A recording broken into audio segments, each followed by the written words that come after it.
कैसे कटल नंदो गावना के रात का बताई काका भइल रहे बोल खुरपाती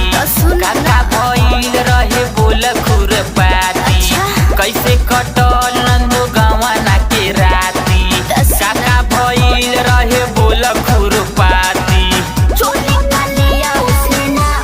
उठा के दिया जब रे भौजी बड़ा तो खेला करे होया रे भौजी बड़ा तो खेला करे होया रे भौजी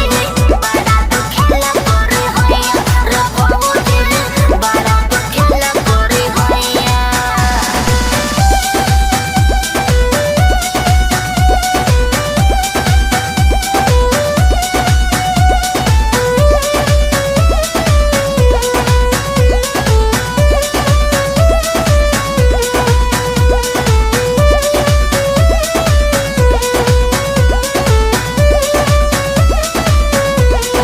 ए भौजी ए भौजी ए भौजी ए भौजी ए भौजी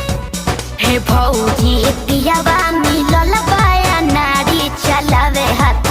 गाड़ी ए भौजी ए हो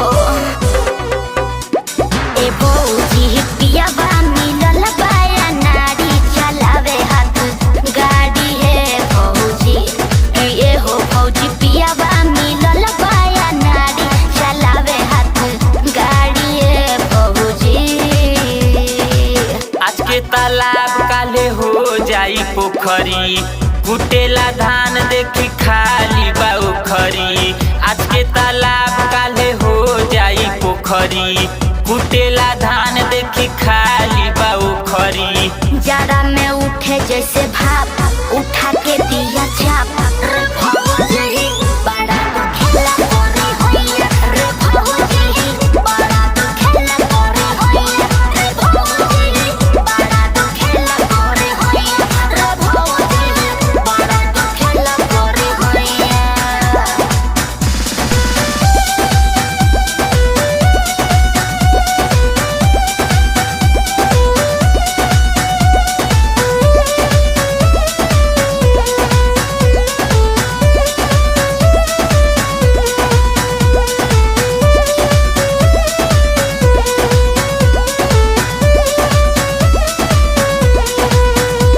कमरिया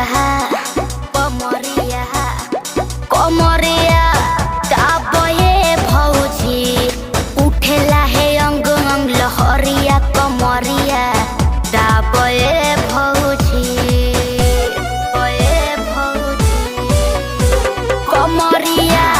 दाबे भौजी कमरिया दाबे भौजी उठेला है अंग अंग लहरिया कमरिया दाबे भौजी पियावा सती सावा के जाके समझाई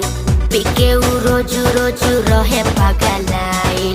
पियावा सती सावा के जाके समझाई पिके उ रोज रोज रहे पगलाई करेला रोजे रोजे